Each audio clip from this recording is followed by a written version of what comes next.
शरीर का महत्वपूर्ण अंग।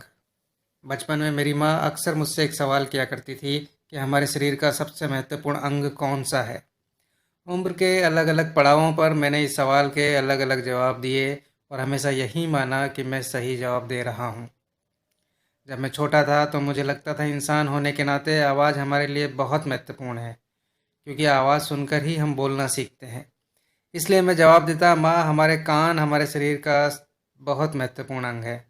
माँ कहती, नहीं, इस दुनिया में ऐसे बहुत सारे लोग हैं जो डीफ हैं, सुन नहीं सकते और बिना आवाज़ सुने भी अपना काम करते हैं, इसलिए कान इतने महत्वपूर्ण नहीं है।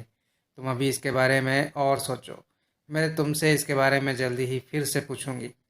कुछ समय बाद माँ ने फिर से मुझसे वही सवाल पूछा। क्योंकि पहली बार में मैंने इसका गलत जवाब दिया था, तो मैं तभी से इस सवाल का सही जवाब ढूंढ रहा था। माँ के फिर से वही सवाल पूछने पर मैंने इस बार जवाब दिया, माँ, रोशनी का हर इंसान के जीवन में बहुत महत्व है, क्योंकि हम देखकर बहुत सारी चीज़ें सीखते हैं। इसलिए हमारी आंखें ही हमारा सबसे महत्वपूर्ण अंग होना चाहिए। माँ ने मुझे देखा और कहा, बेटा, तुम बहुत अच्छी कोशिश कर रहे हो, पर यह जवाब भी सही नहीं है। दुनिया में ऐसे बहुत सारे लोग हैं जो ब्लाइंड हैं और बिना देखे भी अपना काम करते हैं, इसलिए आंखें भी इतनी महत्वपूर्ण नहीं है। फिर से मैं कंफ्यूज हो गया, लेकिन अपनी जानकारी बढ़ाने की सोचकर मैं इस बारे में जानकारी जुटाने में लगा रहा। माँ ने अगले कुछ वर्षों में मुझसे यही सवाल फिर से कई बार किया। मैं भी हर बार कोई नया जवाब देता और माँ यही कहती, बेटा, तुम अच्छी कोशिश कर रहे हो, पर अभी भी सही जवाब नहीं दे पाए हो। इसी बीच एक दिन मेरे दादाजी का देहांत हो गया। घर में सभी लोग बहुत दुखी थे, सभी रो रहे थे, यहाँ तक कि मेरे पिताजी भी रो रहे थे, जिन्हें मैंने पहली बार ही रोते हुए देखा था।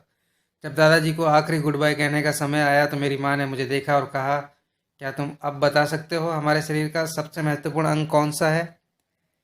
इस सवाल पर इस समय पर यह सवाल सुनकर मैं चौंक गया, क्योंकि मुझे ऐसा लगने लगा था कि ये मेरे और माँ के बीच एक टाइम पास का जरिया है। माँ ने मेरे चेहरे पर कन्फ्यूजन को पढ़ लिया और कहा, यह सवाल बहुत महत्वपूर्ण है, इसका जवाब पता होना बहुत ज़रूरी है, क्योंकि इसी से पता चलता है कि तुमने अपनी ज़िंदगी सही तरह से जी या नहीं। आज तक तुमने मुझे जितने भी शरीर के अंगों के बारे में बताए, मैंने सबको गलत बताया और तुम्हें उसका कारण भी दिया। लेकिन आज वो दिन है जब तुम्हें इस इम्पोर्टेंट लेसन को सीखने की ज़रूरत है। उन्होंने मेरी तरफ ममता भरी नज़रों से देखा। मुझे उनकी आंखों में आंसू साफ नजर आ रहे थे। उन्होंने मुझसे कहा, बेटा, तुम्हारे शरीर का सबसे महत्वपूर्ण अंग तुम्हारे कंधे हैं। मैंने पूछा, क्या इसलिए क्योंकि कंधों ने मेरे सिर को संभाल रखा है? माँ ने जवाब दिया, नहीं, इसलिए नहीं क्योंकि इन्होंने तुम्हारे सिर को संभाल रखा है, बल्कि इसलिए क्योंकि ये दुख के समय किसी भी दोस्त या प्रियजन के सिर को संभाल सकते हैं। प्रत्येक व्यक्ति को ज़िंदगी में कभी न कभी एक ऐसे कंधे की ज़रूरत पड़ती है जिस पर सिर रख कर वो रो सके, अपना दुख बांट सके। उन्होंने आगे कहा, मैं यही दुआ करती हूँ कि तुम्हें इतना प्यार और दोस्त मिलें कि जब भी तुम्हारे जीवन में दुख की घड़ी आए और तुम्हें अपना सिर रख कर रोने की ज़रूरत महसूस हो, तो तुम्हारे लिए कंधों की कोई कमी ना रहे। और बेटा, ये भी याद रखना कि जब कभी तुम्हारे किसी प्रियजन या दोस्त के ऊपर दुख की घड़ी आए, तो तुम्हारा कंधा सबसे पहले उन्हें सहारा देने के लिए मौजूद रहे। उसी समय मुझे इस बात का एहसास हुआ कि हमारे शरीर का सबसे महत्वपूर्ण अंग वो नहीं जो सिर्फ मेरे काम आए, बल्कि वो है जो सभी के लिए काम आ सके। दोस्तों, ये कहानी हमें बताती है कि हमें सेल्फिश नहीं होना चाहिए, सिर्फ अपने लिए ज़िंदगी नहीं जीनी चाहिए।